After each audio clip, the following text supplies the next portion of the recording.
Good evening to everyone, welcome to vision MPTT 2020। आज हम बात करने जा रहे हैं अपने टॉपिक के अकॉर्डिंग हिंदी पेडागोजी में जो क्वेश्चंस आए हुए हैं, ठीक है ना, उनको लेकर के।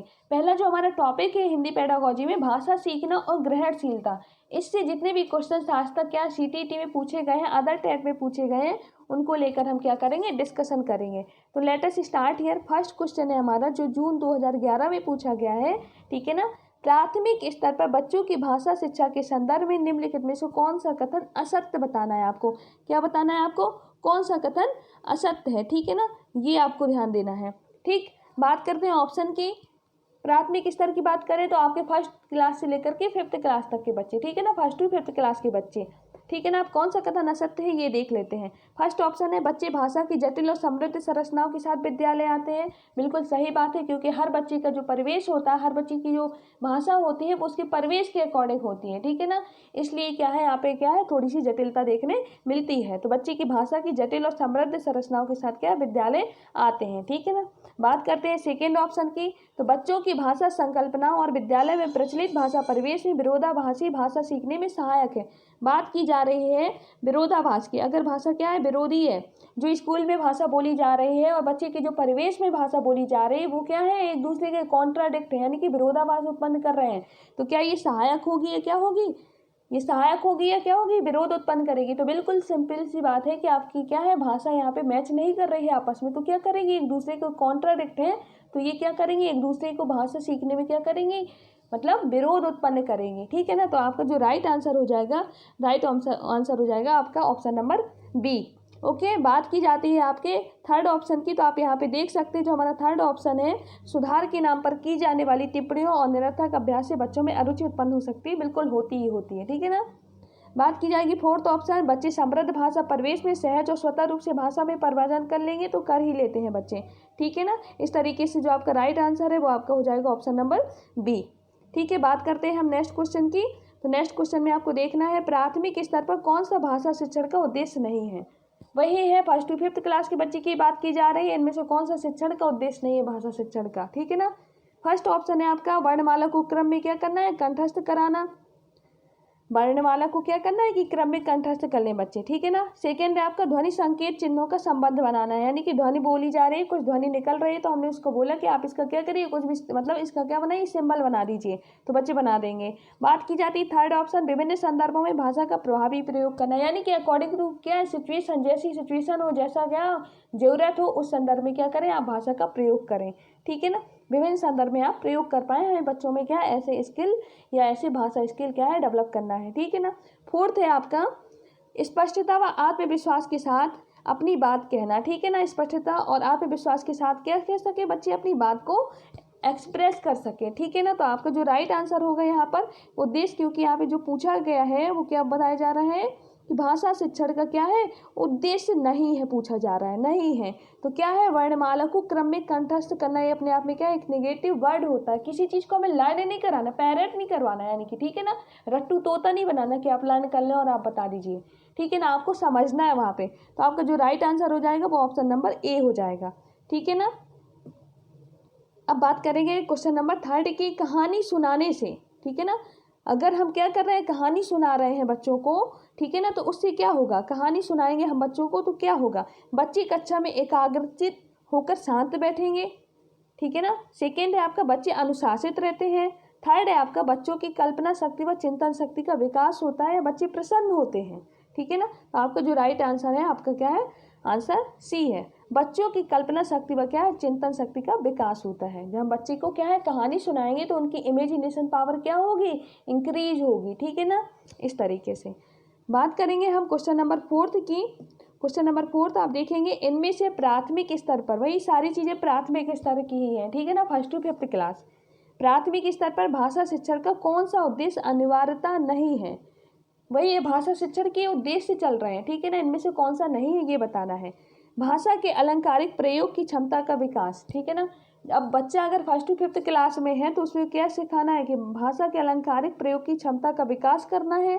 तो हमारा वैसे एक्चुअली जो राइट आंसर है वो यही है, क्योंकि हम फिर 1st to 5th क्लास में क्या है, भाषा को कभी भी अलंकारिक प्रयोग की क्षमता का विकास करने के पर्पज से नहीं सिखाते हैं, ठीक है ना, क्योंकि वो क्लास क्या होती है, छोटी होती है, इसलिए। ठीक, बात करते हैं इसके और ऑप्शन है। मानवीय मूल्यों का विकास, तो बिल्कुल सही बात है कि मानवीय मूल्यों का हमें विकास करना है, मानवता लाना है उसके अंदर। ऑप्शन थर्ड की बात की जाती है, विभिन्न संदर्भों में प्रयुक्त शब्दों के सही अर्थ ग्रहण कर सके बच्चा, ठीक है ना। जहाँ जैसी सिचुएशन हो उस कॉन्टेक्स्ट में, जिस कॉन्टेक्स्ट में बात की जा रही है उस कॉन्टेक्स्ट में उसका अर्थ समझ पाए। हम ये भी चाहते हैं कि बच्चे ये समझ पाए, ठीक है ना। बात की जा रही है फोर्थ ऑप्शन, विभिन्न संदर्भों और स्थितियों में अपनी बात व्यक्त करने की कुशलता का विकास करना।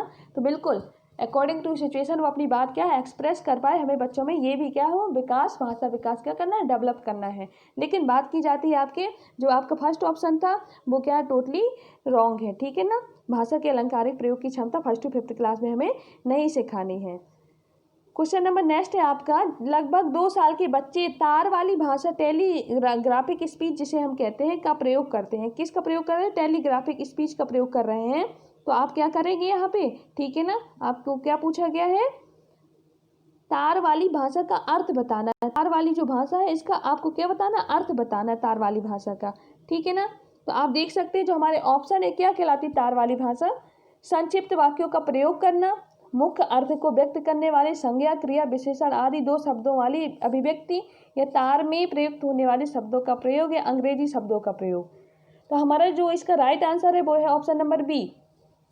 क्यों, जो आपकी टेलीग्राफिक स्पीच कहलाती है वो कहलाती है आपके मुख्य अर्थ को व्यक्त करने वाले आपकी जो संज्ञा है, क्रिया है, विशेषण है आदि 2 शब्दों वाली अभिव्यक्ति। जैसे आपका क्या बोल सकते हैं आप, राम, ठीक है ना। ये आपका क्या हो गया, ये आपका क्या हो गया, संज्ञा हो गई, ठीक है ना। ये आपकी क्या हो गई, संज्ञा हो गई। अगर बात की जाती है आपके आना जाना, ठीक है ना, उठना, आना जाना, ये सारी क्या है, क्रिया है। 2 शब्द भी ध्यान रखना कि हमें 2 शब्द वाली, ठीक है ना, नॉट मोर देन 2, ठीक है ना, 2 से ज़्यादा नहीं, सिर्फ 2 शब्दों वाली। ठीक, बात की जा रही है विशेषण, ठीक है ना, बुरा, ठीक है ना, भला, लाइक दिस, ठीक है ना, आपको बताना है। ये सारी चीज़ें आपकी क्या कहलाएंगी, टेलीग्राफिक स्पीच कहलाएगी। आपका जो राइट आंसर हो जाएगा वो क्या हो जाएगा आपका, ऑप्शन नंबर सेकेंड। ओके, बात करते हैं हम नेक्स्ट क्वेश्चन की। तो आप देख सकते हैं हमारे यहाँ प्राथमिक स्तर पर बच्चे किस प्रकार की कविताएं पसंद करते हैं, ठीक है ना। जो बच्चे 1st to 5th क्लास में वो किस तरह की कविताएं पसंद करते हैं, वो जनरली करते हैं किस तरह की पसंद कविताएं, जिनमें लयात्मकता हो, ठीक है ना, राइम हो, जिसमें लय हो, ठीक है ना, इस तरीके की कविताएं बच्चे पसंद करते हैं। ठीक, राजा रानी से जुड़ी हो अनिवार्य रूप से ऐसा जरूरी नहीं है। जो तुकांत ना हो, यानी कि तुकांत ना हो यानी कि क्या हो, जिसके अंत में तुक ना हो, ठीक है ना, ताल ना हो, लय ना हो, ये डी किया जाता है। जो डी ऑप्शन है, जो कोई सीख देता हो, ठीक है ना, ये भी पसंद करते हैं। लेकिन जिसमें लय होता है, एक रिदम बनती है, ठीक है ना, वो वाली कविताएं बच्चों को क्या है ज़्यादा पसंद आती है 1st to 5th क्लास के बच्चों को। ठीक, बात की जा रही है नेक्स्ट क्वेश्चन की, प्राथमिक स्तर पर आप किस तरह का बाल साहित्य उचित समझते हैं। जो 1st to 5th क्लास है उसमें हमें किस तरीके का क्या करना है, बाल साहित्य की बात की जा रही है। क्या की जा रही है, बाल साहित्य की बात की जा रही है, ठीक है ना। तो ऐसा साहित्य जिसमें शब्दों और घटनाओं का क्या हो, दोहराव हो, क्या हो, शब्दों और घटनाओं का दोहराव हो, केवल कविताएं, केवल कहानियाँ, या ऐसा साहित्य जो प्रसिद्ध साहित्यकारों द्वारा लिखा गया हो। तो इसका जो राइट आंसर है आपका ऑप्शन क्या है, ए है, ऐसा साहित्य जिसमें क्या हो, शब्दों और घटनाओं का क्या होना चाहिए, क्या होना चाहिए, दोहराव होना चाहिए, ठीक है ना। ये तो आप देख सकते हैं हमारा राइट आंसर क्या हो गया, ए हो गया। ठीक, नेक्स्ट हम क्वेश्चन की बात करेंगे। आपके नेक्स्ट क्वेश्चन में प्राथमिक स्तर पर बहुसांस्कृतिक पृष्ठभूमि वाली कक्षा में, एक मतलब क्या 1st to 5th क्लास की क्लास है, ठीक है ना, बहुसांस्कृतिक पृष्ठभूमि वाली कक्षा में, ठीक है ना, उसमें क्या है, बहुत सारे बच्चे अलग अलग क्या है भाषा वाले बैठे हुए हैं, ठीक है ना, सांस्कृतिक पृष्ठभूमि कहलाती है वो वाली कक्षा में बच्चे लक्ष्य भाषा के परिवेश में भाषा अर्जित करते हुए, ठीक है ना। अब बच्चे क्या कर रहे हैं, अलग अलग क्या है, उनकी जो पृष्ठभूमि है वो अलग अलग है। अब बच्चों को करना क्या है, उनको लक्ष्य भाषा के परिवेश से क्या करना है, भाषा अर्जित करते हुए उसे शुद्ध अशुद्ध रूप में पहचानते हैं, व्याकरणिक नियमों को, शुद्धतर को परखते हैं, ठीक है ना। यह बात की जाए आपके नेक्स्ट, इसका जो ऑप्शन दिया है, लक्ष्य भाषा की अपनी भाषा से तुलना करते हैं, या धीमे धीमे भाषा के रचनात्मक प्रयोग का अभ्यास करने लगते हैं। तो आपका जो राइट आंसर है वो क्या हो जाएगा, ऑप्शन नंबर डी। अगर मान लीजिए यहाँ पे अगर बात की जाती है, बहुत सारे अलग अलग पृष्ठभूमि के बच्चे हैं, अब उन्हें क्या है, एक टारगेट मतलब कि एक निश्चित लक्ष्य तक पहुँचना है, एक निश्चित भाषा सीखना है कि आज क्या है, सब कोई संस्कृत जानता, कोई हिंदी जानता, कोई कुछ जानता है, लेकिन अगर हमें सभी को हिंदी सिखानी है, ठीक है ना, तो वो क्या करेंगे, क्या वो एक साथ पहुँच जाएंगे सभी जगह? नहीं, उस भाषा में एक साथ पकड़ नहीं बना पाएंगे, बल्कि क्या करेंगे, धीमे धीमे भाषा के रचनात्मक प्रयोग का अभ्यास करने लगते हैं, ठीक है ना, एक साथ नहीं कर पाएंगे। इसलिए हमारा जो राइट आंसर है ऑप्शन नंबर डी हो जाएगा। बात करते हैं हम नेक्स्ट क्वेश्चन की। इसमें है, भाषा शिक्षण की कौन सी विधि मातृभाषा को मध्यस्थ बनाए बिना दूसरी भाषा को सिखाने पर बल देती है? ये आपके मेथड है जिसको हम क्या डिटेल में बाद में करेंगे, ठीक है ना। तो इसका जो राइट आंसर है वो क्या है कि आप क्या करें, मातृभाषा का प्रयोग ना करें और सीधे ही क्या है, आप सेकेंड लैंग्वेज में बोलना स्टार्ट कर दें। वो कहलाती है आपकी डायरेक्ट विधि, ठीक है ना, प्रत्यक्ष विधि। इसी को हम क्या बोलते हैं, नेचुरल मेथड भी बोलते हैं, ठीक है ना, प्राकृतिक जो बोल सकते हैं आप। क्वेश्चन नंबर 10 है आपका, भाषा शिक्षण के संदर्भ में कौन सा कथन है, क्या है, कौन सा कथन यहाँ पर क्या है आपका सत्य नहीं है, ठीक है ना, कौन सा कथन क्या है सही नहीं है, ठीक है ना, ये बताना है। भाषा शिक्षण के संदर्भ में जब भाषा शिक्षण किया जा रहा हो तो समृद्ध भाषा परिवेश भाषा अर्जित करने में सहायक होता है, तो बिल्कुल सहायक होता है। सेकेंड है, भाषा अर्जन और भाषा अधिगम में अंतर होता है, बिल्कुल होता है। भाषा अर्जन अलग है, भाषा अधिगम अलग है, ठीक है ना। भाषा को अर्जन करना आप अपने परिवेश से सीख रहे हैं, और अधिगम जब आप क्या होते हैं, किसी एक व्यवस्था के अंतर्गत रह करके सीखते हैं, ठीक है ना। बात की जाती है आपका जो थर्ड ऑप्शन है, भाषा शिक्षण में केवल भाषाई शुद्धता पर ही अधिक बल रहता है। जब भाषा शिक्षण कर रहे हैं तो केवल क्या है, किस पे फोकस किया जा रहा है, भाषाई शुद्धता, यानी कि आप जो बोल रहे हैं वो भाषा क्या होनी चाहिए, शुद्ध होनी चाहिए, इस पे बल दिया जा रहा है। या भाषा सीखने में अन्य विषयों का अध्ययन अध्यापन सहायक होता है, ठीक है ना। तो आपका जो क्या है बात की जा रही है यहाँ पर, जो आपका क्या है नहीं की बात की जा रही है कि कौन सा कथन सही नहीं है, तो आपका जो राइट आंसर हो जाएगा यहाँ पर क्या हो जाएगा आपका ऑप्शन नंबर सी। क्योंकि क्या केवल भाषाई शुद्धता पर ही बल नहीं दिया जाता भाषा शिक्षण में, और भी चीज़ें हैं जिस पे हमें क्या फोकस करना होता है। हम बात करेंगे नेक्स्ट क्वेश्चन की, 11 नंबर, भाषा शिक्षण का संप्रेषण परक उपागम, ठीक है ना। भाषा शिक्षण का संप्रेषण परक उपागम, बोलना कौशल पर बल दे रहा है। जो संप्रेषण परक यानी कि संप्रेषण करना, बातचीत करना, ये किस पे बल दे रहा है, ठीक है ना, वो क्या कहलाता है। तो आप देख सकते हैं जो पहला ऑप्शन है हमारा वो क्या कह रहा है, बोलना कौशल पर बल दे रहा है। सेकेंड आपका भाषिक संरचनाओं की जानकारी पर बल दे रहा है। थर्ड है आपका संदर्भ में भाषा प्रयोग की कुशलता पर बल दे रहा है, या मातृभाषा प्रयोग का निषेध कर रहा है। तो आपका जो राइट आंसर है वो है आपका संदर्भ में भाषा प्रयोग की कुशलता पर बल दे रहा है। आप संप्रेषण कर पा रहे हैं, ठीक है ना, क्यों, क्योंकि आपको पता है कि हमें कैसी सिचुएशन है, कैसा आपका क्या है, किस कॉन्टेक्स्ट में बात की जा रही है, उस कॉन्टेक्स्ट के अकॉर्डिंग आप क्या क्या है भाषा का प्रयोग कर रहे हैं, ठीक है ना। तो यहाँ पे क्या हुआ, भाषा प्रयोग की कुशलता पर बल देना। बात की जाती है नेक्स्ट क्वेश्चन, LSY गोत्स्की के अकॉर्डिंग भाषा एक अर्जित योग्यता है, भाषा चिंतन को निर्धारित करती है, चिंतन भाषा को निर्धारित करता है, भाषा एवं चिंतन एक दूसरे से क्या स्वतंत्र रूप से क्या होते हैं, एक दूसरे से स्वतंत्र रूप से विकसित होते। तो ये आपका राइट आंसर है। जब आप इसकी थ्योरी पढ़ेंगे तो आपको इसकी क्या सही जानकारी लग जाएगी। ओके, अब हम बात करेंगे नेक्स्ट क्वेश्चन की, बच्चे भाषा सीखने की क्षमता के साथ पैदा होते हैं, ये सभी को पता है। कौन है ये, आपके नोम चोम्स्की है, ठीक है ना। इन्होंने ये बताया था कि बच्चे क्या होती है, LED जो आपकी है, ठीक है ना, LED लेकर के ही क्या होते हैं, LED के साथ ही बच्चे क्या होते हैं, जन्म लेते हैं, ठीक है ना, लैंग्वेज एक्विजिशन डिवाइस जिसे आप कहते हैं। बात करते हैं क्वेश्चन नंबर 14, लोकगीतों को भाषा की कक्षाओं में स्थान दिया जाना चाहिए, क्यों देना चाहिए हमें, ठीक है ना। इसका जो आपका राइट आंसर है वो क्या है आपका कि इससे बच्चे संस्कृतिगत विशेषताओं से परिचित होते हैं, ठीक है ना। या लोकगीतों को बढ़ावा देना भाषा शिक्षण का मुख्य उद्देश्य है, ये है। या थर्ड है आपका लोकगीत गाए जा सकते हैं।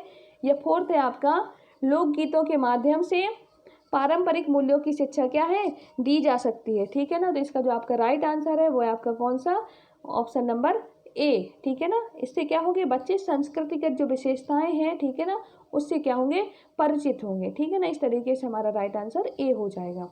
ठीक, नेक्स्ट क्वेश्चन की बात करते हैं, किसी भाषा कक्षा में कहानी कथन की आवश्यकता के संदर्भ में कौन सा तर्क उचित नहीं है।